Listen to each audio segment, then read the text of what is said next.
আজ বানাচ্ছি দাওয়াতের কলকাতা স্টাইল বিরিয়ানি। হ্যাঁ, এটা একদম বিরিয়ানি কিট টোটাল দাওয়াতের থেকে লঞ্চ করেছে, যেটা Kolkata style biryani, Hyderabad style biryani, Lucknow style বিরিয়ানির ওপর আলাদা আলাদা কিট পাওয়া যায়। তো অনেকদিন ধরেই সৌম্য বলছে কলকাতা স্টাইল বিরিয়ানি খাবো। এখানে তো অতটা ভালো কলকাতা স্টাইল বিরিয়ানি খুব একটা পাওয়া যায় না, মানে আমরা তো খুব একটা টেস্ট করিনি। তো ওই জন্য ভাবলাম আজকে এটা কিনে ট্রাই করা যাক।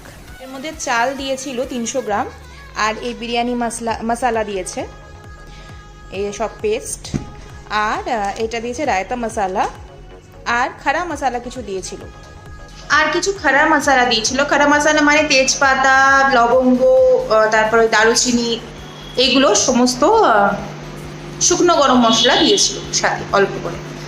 আর দিয়েছে রাইস 300 গ্রাম মতো।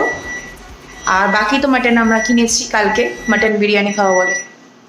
আমি রাইস কুকারে রাইসটা করে নিয়েছি 300 গ্রামের সাথে আমি একটু আমার বাড়ির চাল মিশিয়েছি, বাসমতি রাইস, আমরা যেহেতু ওটাই নর্মাল বাসমতি রাইসটাই খাই, সেটাই মিশিয়েছি বিরিয়ানি চালের সাথে। রাইস কুকারে অলমোস্ট আমার 80% কুক হয়ে গেছে। মাইক্রোওয়েভে আমার মাটনটা 10 মিনিটের দম হয়ে গেছে, এখন গরম আছে। এটাকে আরেকবার দমে বসাবো আমি, এখন এটা গরম আছে যে ফুটছে অটোমেটিক। তো আমি একটু রেস্ট দিয়ে তারপর আবার এটাকে মিক্স করে আবার অটো কুকে দিয়ে দেবো। এটা আমার মাটন সিদ্ধ হচ্ছে।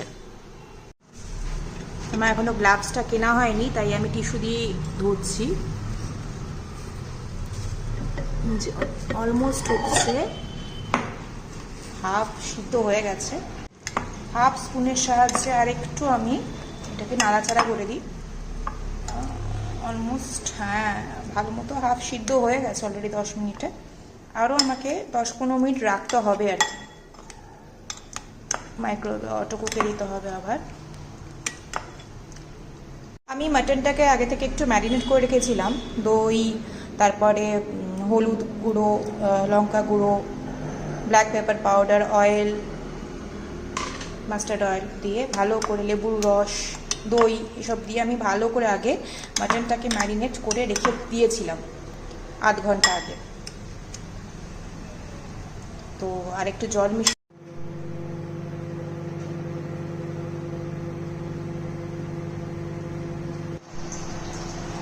আমাদের মাটন বিরিয়ানি হয়ে গেছে রেডি।